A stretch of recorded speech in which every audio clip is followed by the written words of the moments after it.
Hi friends, welcome back to Ananya diaries YouTube channel. ಪ್ರತಿದಿನ ಬೆಳಗ್ಗೆ ಎದ್ದಾಗ ನನ್ನ ರೂಮ್ ವಿಂಡೋಯಿಂದ ಈ ಸುಂದರವಾಗಿರೋ ವ್ಯೂ ಪಾಯಿಂಟ್ ಕಾಣುತ್ತೆ. ಹಸುಗಳನ್ನ ನೋಡಿದಾಗ ಏನೋ ನೆಮ್ಮದಿ, ಸಂತೋಷ, ಒಂದು ಪಾಸಿಟಿವಿಟಿ ಲೈಫ್ಗೆ. ಒಂದು ರುಟೀನ್ ಇದೆ ಅವ್ರದ್ದು. ಬೆಳಗ್ಗೆ 7 ಗಂಟೆಗೆ ಹೋದರೆ ಸಂಜೆ 6-6:30 ಬರ್ತಾರೆ. ಎಷ್ಟೇ ಬೇಜಾರಾದರೂ ಈ ಹಸುಗಳನ್ನ ನೋಡಿದ್ರೆ ಏನೋ ಒಂಥರ ಧೈರ್ಯ. ಹಿಂದೂ ಧರ್ಮದಲ್ಲಿ ನಂದಿ ದೇವರು ಭಗವಾನ್ ಶಿವನ ಪರಮ ಭಕ್ತ ಮತ್ತು ವಾಹನ ಎಂದು ಪರಿಗಣಿಸಲಾಗುತ್ತದೆ. ಇಷ್ಟು ಹಸುಗಳನ್ನ ನೋಡಿದಾಗ ಶಿವನ ನಂದಿನೇ ನೆನಪಾಗ್ತದೆ. ನಂದಿ ಫೇವ್ರೆಟ್ ಬಂದ್ಬಿಟ್ಟು ಶಿವ. ನಾವಿವತ್ತು ಹೋಗ್ತಿರೋದು ಪ್ಲೇಸ್ ಬಂದ್ಬಿಟ್ಟು ನಂಜನಗೂಡು. ಇವತ್ತು ಪೌರ್ಣಮಿ ಆಗಿದ್ದರಿಂದ ನಾನು ಪಪ್ಪ ಮಮ್ಮಿ ಬೆಳಗ್ಗೆ ಅಷ್ಟೊತ್ತಿಗೆ ಎದ್ದು ರೆಡಿಯಾಗಿ ನಂಜನಗೂಡು ಸೈಡ್ ಹೊರಟ್ವಿ. ತಿಂಡಿ ಮಾಡಿರಲಿಲ್ಲ ಅಂದ್ಬಿಟ್ಟು ಇಲ್ಲೇ RMC ಸರ್ಕಲ್ ಸಿಗ್ನಲ್ ಹತ್ರ ಪಾರ್ಕ್ ಮಾಡಿ ತಿಂಡಿಗೆ ನಿಲ್ಲಿಸಿದ್ವಿ. ತಿಂಡಿ ಮಾತ್ರ ಸಖತ್ತಾಗಿತ್ತು. ಇಲ್ಲಿ ಒಂದ್ಸತಿ ಟ್ರೈ ಮಾಡಿ ನೀವು ಇಲ್ಲಿ ಬಂದಾಗ. ಇಲ್ಲಿಂದ ನಾವು ಹೊರಟಿದ್ದೆ ಏರ್ಪೋರ್ಟ್ ರೂಟ್. ಮುಂದೆ ಟೋಲ್ ಸಿಗುತ್ತೆ. ಟೋಲ್ ಆದಮೇಲೆ ಫ್ಲೈಓವರ್ ಸಿಗುತ್ತೆ. ನಾವು ಫ್ಲೈಓವರ್ ಡೌನ್ ಹೋದರೆ ಗುಂಡ್ಲುಪೇಟೆ ರೀಚ್ ಆಗ್ತೀವಿ. ಗುಂಡ್ಲುಪೇಟೆ ಆದಮೇಲೆ ಸಿಗುತ್ತೆ ಹಿಮವದ್ ಸ್ವಾಮಿ ಟೆಂಪಲ್. ನಾನು ಹಿಮವದ್ ಸ್ವಾಮಿ ಟೆಂಪಲ್ದು ಒಂದು ವಿಡಿಯೋ ಮಾಡಿ ಹಾಕಿದ್ದೀನಿ, go and watch. Flyover up ಹೋಗ್ಬೇಕು ನಾವು ನಂಜನಗೂಡು ಟೆಂಪಲ್ಗೆ ಹೋಗಬೇಕು ಅಂದರೆ. ಇಲ್ಲಿಂದ ನಾವು ಗಾಡಿ ಪಾರ್ಕ್ ಮಾಡಿ ಟೆಂಪಲ್ ಹತ್ರ ಹೋಗ್ತಾ ಇದ್ದೀವಿ. ನಂಜನಗೂಡು ಬಂದು ಒಂದು ಹಿಂದೂ ದೇವಸ್ಥಾನ. ದಕ್ಷಿಣ ಕಾಶಿ ಅಂತ ಫೇಮಸ್ ಆಗಿದೆ. ನಂಜನಗೂಡನ್ನ ದಕ್ಷಿಣ ಪ್ರಯಾಗ ಎಂದು ಕರೆಯುತ್ತಾರೆ. ಇಲ್ಲಿ ನೆಲೆಸಿರುವ ಶಿವನನ್ನು ನಂಜುಂಡೇಶ್ವರ ಅಥವಾ ಶ್ರೀಕಂಠೇಶ್ವರ ಎಂದು ಪೂಜಿಸಲಾಗುತ್ತದೆ.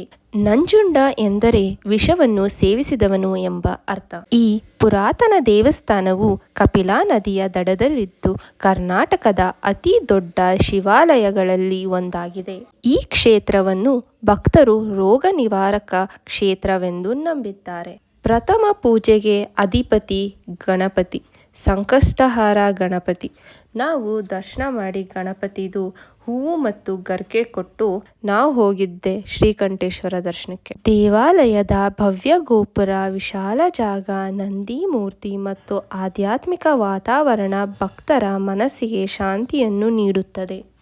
ದರ್ಶನಕ್ಕೆ ಅಂತ ಒಳಗಡೆ ಹೋದ್ವಿ. ಕ್ಯೂ ಅಲ್ಲಿ ಹೋಗ್ಬೇಕಾದ್ರೆ ಜನ ತುಂಬ ಇದ್ದರು.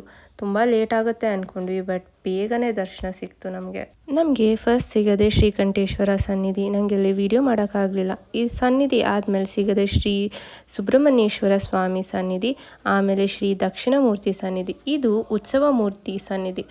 ಇದಾದಮೇಲೆ ನಮಗೆ ಗಣೇಶ ಸನ್ನಿಧಿ ಸಿಗುತ್ತೆ, ಅದು ಬೆಣ್ಣೆ ಗಣೇಶ. ಅದಾದಮೇಲೆ ಸರಸ್ವತಿ ಸನ್ನಿಧಿ. ಈ ಸನ್ನಿಧಿ ಬಂದ್ಬಿಟ್ಟು ಶಿವನ ಪತ್ನಿಯಾದ ಪಾರ್ವತಿ ಸನ್ನಿಧಿ. ಇದು ಚಂಡಿ ಕ್ಷೇತ್ರ ಸನ್ನಿಧಿ. ಈ ಸನ್ನಿಧಿ ಹತ್ರ ವಿಶೇಷ ಏನಂದರೆ ಚಪ್ಪಡಿ ಕಲ್ ಮೇಲೆ ಬಿಲ್ಪತ್ರೆ ಮರ ಬೆಳೆಯುತ್ತೆ. ಇದು ಬಂದು ಒಂದು ಪವಾಡ ದೃಶ್ಯ. ಆಮೇಲೆ ಇದು ಬಂದು ಸತ್ಯನಾರಾಯಣ ಸನ್ನಿಧಿ. ಪಕ್ಕದಲ್ಲೇ ಇರೋದು ಆಂಜನೇಯ ಸನ್ನಿಧಿ. ಆಮೇಲೆ ಮುಂದೆ ಬಂದರೆ ನವಗ್ರಹಗಳ ವಿಗ್ರಹ ಇದೆ. ಇಲ್ಲಿ ಒಂದು ಸುತ್ತು ಹಾಕಬೇಕು. ಆಮೇಲೆ ನಟರಾಜ ಸನ್ನಿಧಿ ಇದೆ. ಜನ ನೋಡ್ಬೋದು ಎಷ್ಟು ಜನ ಬಂದಿದ್ದಾರೆ ಅಂದ್ಬಿಟ್ಟು. ಇದು ಬಂದು ದೊಡ್ಡ ಕಲ್ಲಿನ ಬಸವ. ಇಲ್ಲಿ ತಾಯ್ತಾ ಕೊಡ್ತಾರೆ. ಆಮೇಲೆ ಪಕ್ಕದಲ್ಲೇ ತುಲಾಭಾರ ಸಹ ಮಾಡ್ತಾರೆ. ಪ್ರತಿ ವರ್ಷ ನಡೆಯುವ ದೊಡ್ಡ ಜಾತ್ರೆ ಹಾಗೂ ರಥೋತ್ಸವಕ್ಕೆ ಸಾವಿರಾರು ಭಕ್ತರು ಸೇರ್ತಾರೆ. ಆ ದೃಶ್ಯ ಮಾತ್ರ ತುಂಬ ಚೆನ್ನಾಗಿರುತ್ತೆ. ನಂಜುಂಡೇಶ್ವರ ಸ್ವಾಮಿಯ ದರ್ಶನ ಪಡೆದು ಜೀವನದಲ್ಲಿ ಆರೋಗ್ಯ, ಶಾಂತಿ ಮತ್ತು ಸಮೃದ್ಧಿಯನ್ನು ಪಡೆಯೋಣ. ಕಾಶಿಗೆ ಹೋಗಲು ಆಗದಿದ್ದರೆ ದಕ್ಷಿಣ ಕಾಶಿಯಾದ ನಂಜನಗೂಡಿಗೆ ಬನ್ನಿ. ನಂಜುಂಡೇಶ್ವರನ ಕೃಪೆ ಪಡೆದರೆ ಮನಸ್ಸಿಗೂ ಜೀವನಕ್ಕೂ ಹೊಸ ಶಕ್ತಿ ಸಿಗುತ್ತದೆ. ಅಲ್ಲಿ ನಂದಿ ಇದೆ, ಎಲ್ಲ ಹೋಗಿ ಪೂಜೆ ಮಾಡ್ತಾರೆ. ಈಗ ಶ್ರೀಕಂಠೇಶ್ವರನ ದರ್ಶನ ಆದಮೇಲೆ ನಾವು ಹೋಗಿದ್ದು ಪಕ್ಕದಲ್ಲೇ ಇದ್ದ ರಾಘವೇಂದ್ರ ಮಠಕ್ಕೆ.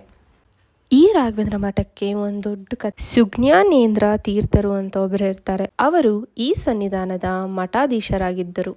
ಅವರಿಗೆ ಅವ್ರ ಕೊನೆಯ ದಿನಗಳು ದೂರ ಇಲ್ಲ ಅಂತ ಗೊತ್ತಾಗುತ್ತೆ. ಅದಕ್ಕೆ ಅವರು ಮಂತ್ರಾಲಯಕ್ಕೆ ಹೋಗಬೇಕು ಅಂತ ಎಲ್ಲ ಸಿದ್ಧತೆ ಮಾಡ್ಕೋತಾರಂತೆ.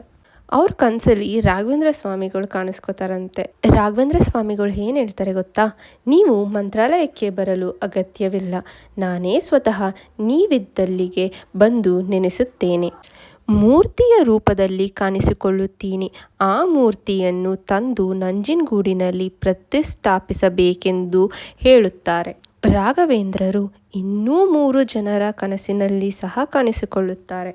ಆ ಮೂವರಲ್ಲಿ ಮೊದಲನೆಯವನು ಅಗಸನಾಗಿರುತ್ತಾನೆ, ಎರಡನೆಯವನು ಬ್ರಾಹ್ಮಣನಾಗಿರುತ್ತಾನೆ, ಮೂರನೆಯವನು ಮೈಸೂರಿನ ಒಡೆಯರಾಗಿರುತ್ತಾರೆ. ನೀವು ಈ ದೇವಸ್ಥಾನಕ್ಕೆ ಭೇಟಿ ನೀಡಿದಾಗ ದರ್ಶನ ಪಡೆದುಕೊಳ್ಳುವ ರಾಯರ ಮೂಲ ವಿಗ್ರಹವನ್ನು ಯಾರೂ ಕೆತ್ತಿರುವ ವಿಗ್ರಹವಲ್ಲ. ಬದಲಿಗೆ ಸ್ವತಃ ರಾಘವೇಂದ್ರ ಸ್ವಾಮಿಗಳೇ ತಮ್ಮ ಇಚ್ಛೆಯ ಮೇರೆಗೆ ಕಾವೇರಿ ನದಿಯಲ್ಲಿ ಉದ್ಭವ ಮಾಡಿಸಿದ ದೈವಿಕ ಶಕ್ತಿಯುಳ್ಳ ವಿಗ್ರಹವಿದು. ವಿಗ್ರಹದ ರೂಪದಲ್ಲಿರುವ ರಾಘವೇಂದ್ರ ಸ್ವಾಮಿಗಳಿಗೆ ವಿಶೇಷ ಪೂಜೆ ಪುನಸ್ಕಾರಗಳನ್ನು ನಡೆಸಿಕೊಂಡು ಬರುತ್ತಿರುವ ಜಗತ್ತಿನ ಏಕೈಕ ರಾಯರ ಸನ್ನಿಧಾನವೇ ಮೈಸೂರಿನ ನಂಜನಗೂಡಿನಲ್ಲಿರುವ ಶ್ರೀ ರಾಘವೇಂದ್ರ ಸ್ವಾಮಿ ಮಠ. ನಾವು ಈಗ ರಾಘವೇಂದ್ರ ಸ್ವಾಮಿ ದರ್ಶನ ಮುಗಿಸ್ಕೊಂಡು ಮನೆಗೆ ಹೊರಟ್ವಿ. ಪೌರ್ಣಮಿ ಆಗಿರೋದ್ರಿಂದ ದರ್ಶನ ಸಿಗೋದು ತುಂಬ ಕಷ್ಟ, ಆದರೆ ದರ್ಶನ ಎಲ್ಲ ತುಂಬ ಚೆನ್ನಾಗಾಯಿತು. ಎಷ್ಟು ಬಿಸಿಲಿದೆ ಅಷ್ಟೇ ಮಳೆ ಬಂತು. ಸಂಜೆ ನೋಡಿ ಚೇರ್ ಎಲ್ಲ ಹಿಂಗೆ ಬಿದ್ದೋಗಿದೆ, ಅಷ್ಟು ಫೋರ್ಸಾಗಿ ಮಳೆ. ಆಮೇಲೆ ಬಿಸಿ ಬಿಸಿ ಚಪಾತಿ, ಮಶ್ರೂಮ್ ಕರಿ ಮತ್ತು ಬೇಬಿ ಕಾರ್ನ್ ಕಬಾಬ್ ತಿಂದು ಎಂಡ್ ಮಾಡ್ತಿದ್ದೀನಿ ವಿಡಿಯೋ.